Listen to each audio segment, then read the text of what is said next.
Alright guys, we're over here in front of the big screen and lounging on the couch to give you a little bit of an overview of how you'd set up the ROG phone for the living room. So the first accessory I want to talk to you about is the ROG Phone edition of Gamevice. And that's this product right here. And it's been customized, so we've got the USB Type-C in exactly the right place. So what we're going to go ahead and do is line those up, just like so. Slide it in, and then we're going to take the other side, stretch it out a little bit, and put the phone in just like that. It's super easy. Now, once you've done this, you actually have physical controls that you can use with the ROG phone. So Gamevice supports a few hundred games with pre-built profiles, but even if your game doesn't have a profile, you can easily set it up yourself. So let me show you how. We're going to swipe here and go ahead and bring up Game Genie and tap on key mapping. Now you can see I've done most of the setup already for Free Fire, but I need to add one thing, and that's the control here on the left. So I'll show you how to do that. We're just going to hit the plus button and go to arrow keys. And I can do this with all of the different buttons and joysticks on the controller, which is really cool. Once we have that, we're going to tap and drag it over here, hit the X button, and now you can clearly see that my joystick is controlling the character's movement.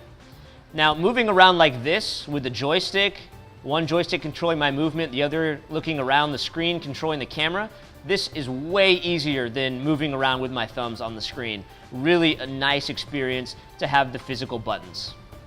Okay, so we covered the Gamevice, really nice physical controls there. Now I want to talk to you about WiGig.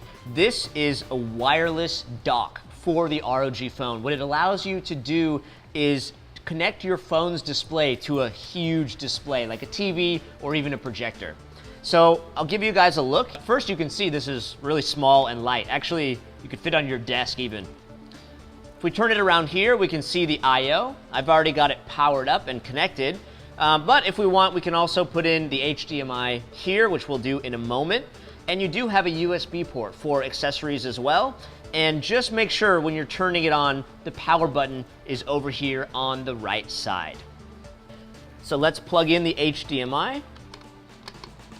Now, if you're setting this up for the first time, you're going to want to swipe down, go into settings, and you'll have connections up here at the top. And you can see WiGig and WiGig dock option right here. Just make sure this is turned on and you're connected. Now, you can see here I'm playing the game Free Fire, and this is something that is hugely more enjoyable on the large screen. Let's go ahead and stand up here. So you can see I can easily move my camera around and run around on the big screen. This makes a huge difference.